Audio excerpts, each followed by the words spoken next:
অসংখ্য ধন্যবাদ ভিডিওটি শুরু করার জন্য। আর আপনারা দেখছেন আপনাদের প্রিয় ইউটিউব চ্যানেল জেআই ইনফরমেশন। তো আজকের এই ভিডিওতে আমরা অত্যন্ত গুরুত্বপূর্ণ কয়েকটি বিষয় নিয়ে আলোচনা করব।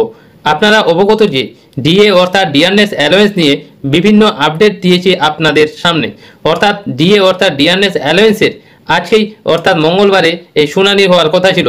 তো সেই শুনানিতে আপনাদের সেই কেসের মামলাটির কী রায় উঠে এলো, এছাড়াও এই মামলাটি কাদের পক্ষে হলো, রাজ্য সরকারি কর্মচারীদের পক্ষে না রাজ্য সরকারের পক্ষে, সেই সমস্ত আপডেট নিয়ে আজকের এই ভিডিওটি। তো আজকের এই ভিডিওটি অত্যন্ত গুরুত্বপূর্ণ, কারণ এই ডিএ মামলার শেষ এবং সর্বশেষ আপডেট আপনাদের সামনে। তো চলুন আর কথা না বাড়িয়ে আমরা সেই গুরুত্বপূর্ণ আপডেটটি আপনাদের সামনে তুলে ধরব। তো তার আগে আপনাদের কাছে একটি ছোট্ট রিকোয়েস্ট, এই চ্যানেলে যদি আপনারা নতুন দর্শক হয়ে থাকেন তাহলে অবশ্যই চ্যানেলটিকে সাবস্ক্রাইব করে পাশে থাকা bell icon all notification on করে রাখবেন, যাতে যখনই কেন্দ্র সরকার এবং রাজ্য সরকারের গুরুত্বপূর্ণ আপডেট নিয়ে আলোচনা করব সেই ভিডিও আপনাদের সামনে সবার প্রথমে পৌঁছে যায়।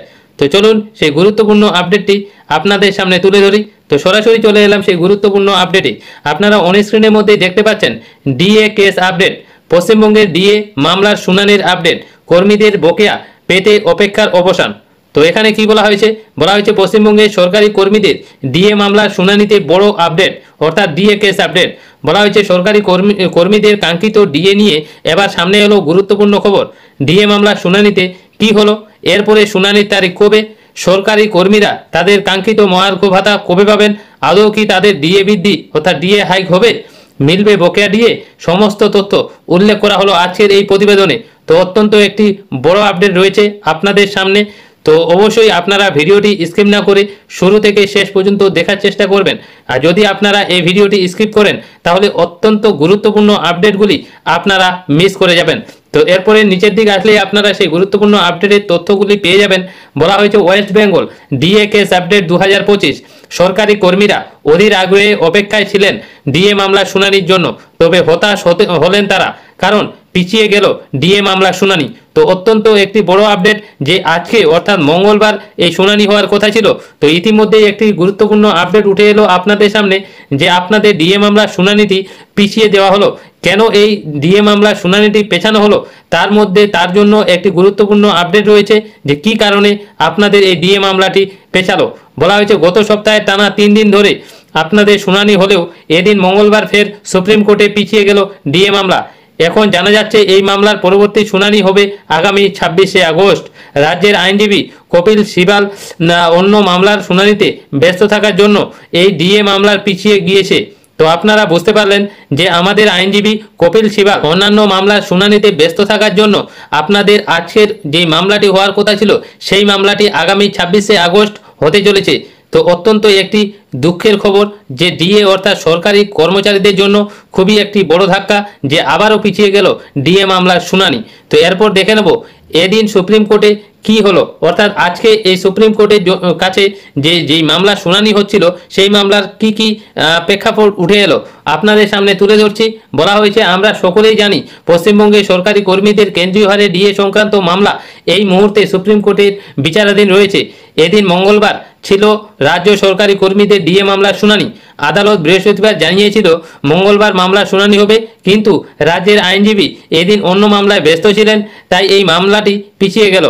ঠিক হয়েছিল এদিন দুপুর 2টোর মামলার শুনানি শুরু হবে, কিন্তু রাজ্য সরকারের পক্ষ থেকে এ বিষয়ে একটি ইমেল করা হয়েছিল আর তাতে মামলাটি মুলতবি রাখার জন্য আবেদন জানানো হয়। যদিও সেই আবেদন আদালত গ্রহণ করেননি, তবে শুনানির সময় দেখা যায় রাজ্য সরকারের সিনিয়র আইনজীবী কপিল সিব্বল উপস্থিত নেই, যার ফলে বিচারপতিরা ডিএ মামলার শুনানিটি মুলতবি রাখতে বাধ্য হন। মামলার পরবর্তী তারিখ ঘোষণা করা হয়েছে।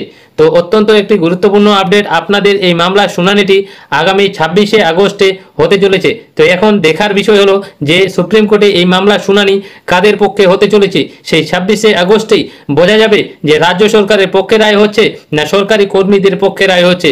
তো সেই দিনেই আপনারা বুঝতে পারবেন। তো অবশ্যই আপনারা আমাদের এই চ্যানেলের সঙ্গে যুক্ত হয়ে থাকবেন, কারণ আমরা ডিএ মামলা নিয়ে গুরুত্বপূর্ণ আপডেটগুলি সবার প্রথমে এই চ্যানেলের মাধ্যমে প্রোভাইড করে থাকি শুধুমাত্র আপনাদের জন্য। তো এরপরে বলা হয়েছে সরকারি কর্মীরা এই ব্যাপারে কি বলছেন। বলা হয়েছে মামলা পিছিয়ে যাওয়ার আন্দোলনকারীরা কর্মীদের পক্ষে আইনজীবীরা ক্ষোভ প্রকাশ করছেন। তারা বলছেন রাজ্য সরকার ইচ্ছাকৃতভাবে ডিএ মামলাটিকে দীর্ঘায়িত করার চেষ্টা করছে, কারণ এর আগেও একাধিকবার বিভিন্ন কারণ দেখিয়ে মামলার শুনানি পিছিয়ে দেওয়া হয়েছে। আবার ডিএ মামলার সাথে যুক্ত কর্মচারীরা বলছেন রাজ্য সরকারের এই গড়িমসি আমরা প্রথম থেকেই দেখে আসছি। তাদের বক্তব্য, তারা কর্মীদের ন্যায্য অধিকার থেকে বঞ্চিত করার জন্য সরকার সব রকম চেষ্টা চালাচ্ছে, কিন্তু তাদের হুঁশিয়ারি, আমরা হাল ছাড়ব না, আমাদের লড়াই চলবে।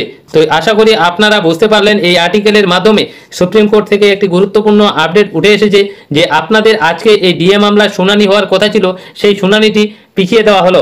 সেই শুনানিটি হবে আপনাদের আগামী 26শে আগস্টে। অবশ্যই আপনারা এই চ্যানেলের সঙ্গে যুক্ত হয়ে থাকবেন ডিএ মামলার প্রত্যেকটি আপডেট পাওয়ার জন্য। আশা করি এই আর্টিকেলের মাধ্যমে, এই ভিডিওর মাধ্যমে সমস্ত কিছু আপডেট আপনাদের দিতে পেরেছি, আপনারা বুঝতে পেরেছেন। যদি ভিডিওটি ভালো লেগে থাকে তাহলে অবশ্যই লাইক করবেন, বন্ধুদের সঙ্গে বেশি বেশি করে শেয়ার করে দেবেন, যাতে এই গুরুত্বপূর্ণ আপডেটটি সবার কাছে যেন পৌঁছে যায়। তো আজকে এই পর্যন্তই। তো তার আগে আপনাদের কাছে একটি ছোট্ট রিকোয়েস্ট, এই ধরনের নিত্য নতুন আপডেটগুলি সবার আগে পেতে হলে অবশ্যই চ্যানেলটিকে সাবস্ক্রাইব করে পাশে থাকা bell icon all notification on করে রাখবেন। আর যারা সাবস্ক্রাইব করে রেখেছেন, এই চ্যানেলের সঙ্গে যুক্ত হয়ে রয়েছেন, তাদেরকে অসংখ্য অসংখ্য ধন্যবাদ। তো আজকে এই পর্যন্তই, আবার ফিরছি পরবর্তী নতুন আপডেট নিয়ে। আপনারা সবাই ভালো থাকবেন।